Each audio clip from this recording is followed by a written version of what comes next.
Hallelujah, hallelujah. ഇതാ നമ്മൾ മറ്റൊരു സാക്ഷ്യം ശ്രദ്ധയോടെ കേൾക്കുകയാണ്. ഈശോ നമ്മളെയൊക്കെ അനുഗ്രഹിക്കുന്ന അത്ഭുതകരമായ വിധങ്ങൾ നമുക്ക് ശ്രദ്ധയോടെ കേൾക്കാം. അച്ഛാ ഈശോയ്ക്ക് സ്തുതിയായിരിക്കട്ടെ. എൻ്റെ പേര് ലിസി പൗലോസ്, എൻ്റെ ഹസ്ബൻഡ് പൗലോസ്, ആൻറ്റി റോസ്ലി. ഞങ്ങൾ അങ്കമാലി ആഴകത്തു നിന്ന് വരുന്നു. ഞങ്ങളുടെ കുടുംബത്തിനും കിട്ടിയ അനുഗ്രഹങ്ങൾക്ക് നന്ദി പറയാനാണ് ഞങ്ങളിവിടെ വന്നിരിക്കുന്നത്. ഞങ്ങൾ 2021 മുതൽ ഓൺലൈനായി ദിവ്യകാരുണ്യ സൗഖ്യാരാധനയിൽ സംബന്ധിച്ചു വരുന്നു. ഞാനും എൻ്റെ കുടുംബവും ജെറൂസലമിൽ വന്ന് അച്ഛനെ കണ്ട് സംസാരിച്ചിരുന്നു. ഞാൻ ദിവ്യകാരുണ്യ സൗഖ്യാരാധനയുടെ നിയോഗം വെച്ച് പ്രാർത്ഥിച്ചതിൻ്റെ ഫലമായി എൻ്റെ കുടുംബത്തിൽ ലഭിച്ച ദൈവാനുഗ്രഹങ്ങൾക്ക് സാക്ഷ്യം പറയാനാണ് ഞാനിവിടെ നിൽക്കുന്നത്. എൻ്റെ മകൾ ആൻസൂസൻ സാലറി കൈക്കിന് വേണ്ടി നിയോഗം വെച്ച് ഞാൻ പ്രാർത്ഥിക്കുകയും കാനാട്ടച്ചനോട് പ്രാർത്ഥനാ സഹായം അഭ്യർത്ഥിക്കുകയും ചെയ്തു.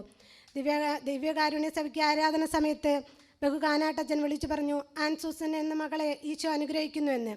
തുടർന്ന് അവൾക്ക് നല്ല സാലറി കൈക്ക് നൽകി കർത്താവ് അനുഗ്രഹിച്ചു. യേശുവേ നന്ദി, യേശുവേ സ്തുതി.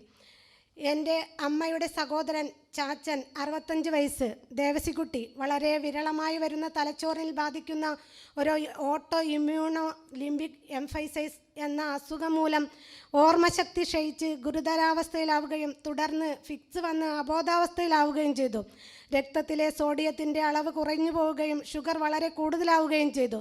ഇതേ തുടർന്ന് ചാച്ചൻ്റെ ഭാര്യ ആൻറ്റി റോസ്ലിക്ക് മാനസികമായി അസ്വസ്ഥത ഉണ്ടാവുകയും ഒന്നും ചെയ്യാനാവാത്ത അവസ്ഥയിലാവുകയും ചെയ്തു. ചാച്ചൻ്റെ അസുഖം ഭേദമാകുന്നതിന് വേണ്ടി നിയോഗം വെച്ച് ഞാൻ പ്രാർത്ഥിച്ചു. അച്ഛനോട് പ്രാർത്ഥനാ സഹായം അഭ്യർത്ഥിക്കുകയും ചെയ്തു. അതുപോലെ ആൻറ്റിയെയും പ്രത്യേകമായി ആരാധനയിൽ സമർപ്പിച്ച് പ്രാർത്ഥിച്ചു. അപ്പോൾ ചാച്ചൻ്റെ ഈ അസുഖം കണ്ട് ഏതാണ്ട് പൂർണ്ണമായി ഭേദമായി. കർത്താവ് ഇപ്പോൾ ചാച്ചൻ്റെ അസുഖം ഭേദമാക്കി രക്തത്തിലെ സോഡിയത്തിൻ്റെ അളവ് സാധാരണ നിലയിലാക്കുകയും ഷുഗർ കുറഞ്ഞു വരികയും ചെയ്തു. അതുപോലെ ആൻറ്റിയുടെ മാനസിക അസ്വസ്ഥതയും മാറ്റിത്തന്ന് അനുഗ്രഹിച്ചു. യേശുവേ നന്ദി. എൻ്റെ അമ്മ 84 വയസ്സ് ആനി വീടിനകത്ത് തെന്നി വീഴുകയും അതേ തുടർന്ന് അമ്മയുടെ ഇടതുകാലിൻ്റെ ഹെമ്മർ ബോൺ ഒടിഞ്ഞു മാറുകയും തുടർന്ന് അമ്മയ്ക്ക് കാലിൻ്റെ ഓപ്പറേഷൻ വേണ്ടി വരികയും ചെയ്തു. പ്രായക്കൂടുതൽ കാരണം അമ്മയുടെ കാലിലെ എല്ലിൻ്റെ ഒടിവ് ശരിയാകുന്നതിന് ഏകദേശം 50% മാത്രമേ ഉള്ളൂ എന്ന് ചികിത്സിച്ച ഡോക്ടർ പറഞ്ഞു. അമ്മയുടെ കാൽ ശരിയാകുന്നതിന് വേണ്ടി നിയോഗം വെച്ച് ഞാൻ പ്രാർത്ഥിക്കുകയും കാനാട്ടച്ചനോട് പ്രാർത്ഥനാ സഹായം അഭ്യർത്ഥിക്കുകയും ചെയ്തു. ഓപ്പറേഷത്തിന് ശേഷം 2 മാസം കഴിഞ്ഞ് എക്സ്റേ എടുത്ത് നോക്കിയപ്പോൾ കാലിൻ്റെ എല്ല് പൂർണ്ണമായി ശരിയാവുകയും കർത്താവ് അനുഗ്രഹിച്ചു. ഇപ്പോൾ അമ്മ സുഖമായി നടക്കുന്നു. യേശുവേ നന്ദി. എൻ്റെ ഇളയ സഹോദരൻ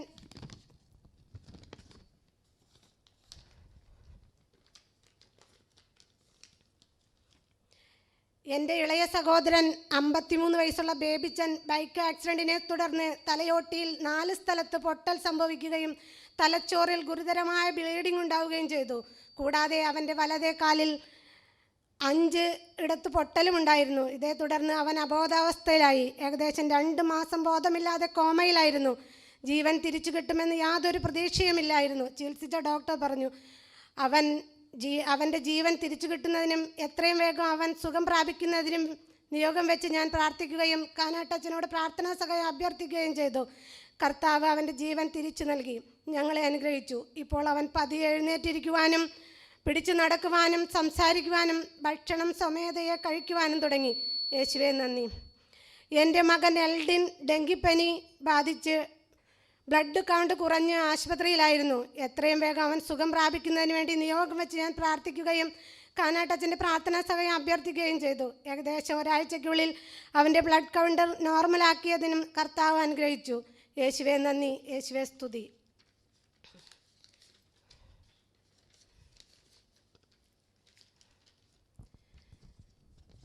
എൻ്റെ ഭർത്തൃ സഹോദരി 57 വയസ്സുള്ള അവിവാഹിതയായ റൂബി ബ്രസ്റ്റ് ക്യാൻസർ ബാധിച്ചതിനെ തുടർന്ന് ഒരു ബ്രസ്റ്റ് ഓപ്പറേഷൻ ചെയ്ത് നീക്കേണ്ടതായി വന്നു. ഞങ്ങൾ അവളെ പ്രത്യേകമായി ദിവ്യകാരുണ്യ സൗഖ്യാരാധനയിൽ നിയോഗം വെച്ച് സമർപ്പിച്ച് പ്രാർത്ഥിച്ചു. അച്ഛനോട് പ്രാർത്ഥനാ സഹായം അഭ്യർത്ഥിക്കുകയും ചെയ്തു. തുടർന്ന് കാനാട്ടച്ചൻ കാരുണ്യ സൗഖ്യാരാധന സമയത്ത് വിളിച്ചു പറഞ്ഞു, റൂബി എന്ന മകളെ കർത്താവ് അനുഗ്രഹിക്കുന്നുവെന്ന്, അവളിൽ നിന്ന് ക്യാൻസർ എടുത്തു മാറ്റുന്നുവെന്ന്. പിന്നീട് ഡോക്ടർ നിർദ്ദേശാനുസരണം ഫുൾ ബോഡി സ്കാൻ ചെയ്തു.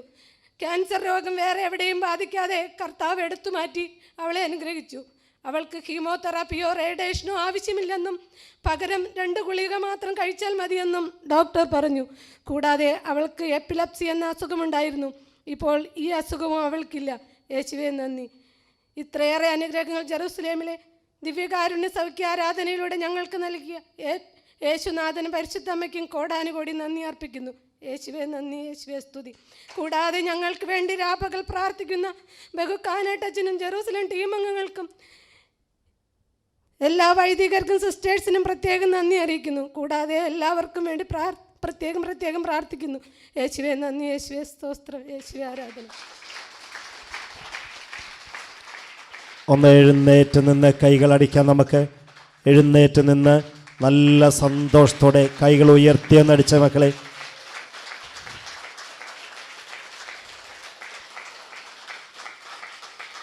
Hallelujah, hallelujah. നമ്മളെന്താണ് ഈ കേട്ടത്?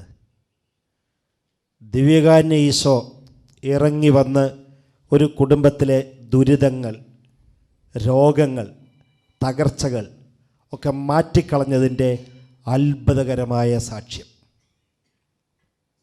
അത്ഭുതകരമായ സാക്ഷ്യം. പ്രിയപ്പെട്ട മക്കളെ, നമുക്ക് ഈ കാലഘട്ടത്തിൽ ഇന്നും നാളെയും എന്നും ആശ്രയിക്കാവുന്ന ഏറ്റവും വലിയ ശക്തിയാണ് ദിവ്യകാരുണ്യ ഈശോ. ഇതിലും വിട്ട് നമുക്ക് വേറെ എങ്ങും പോകാനില്ല. അബോധാവസ്ഥയിൽ 2 മാസം കിടന്ന വ്യക്തിയെ ലാസറിനെ ഉയർപ്പിച്ച പോലെ ഈശോ ഉയർപ്പിച്ചു. മറ്റൊരു സഹോദരൻ ഇതുപോലെ തന്നെ രക്ഷപ്പെടുത്തി. ബോധം പോയിട്ടും ഈശോ അവിടെ നിന്നും ഒരു കുഴപ്പമില്ലാത്തതിൽ സുഖപ്പെടുത്തി. ഒന്നൊന്നായ അനുഗ്രഹങ്ങൾ കൊണ്ട് നിറച്ചതിന്, ക്യാൻസർ രോഗം പൂർണ്ണമായും മാറ്റിക്കളഞ്ഞതിന് നമുക്കൊക്കെ ഈ കുടുംബത്തോട് ചേർന്ന് എങ്ങനെ നന്ദി പറഞ്ഞാലും മതി വരില്ല.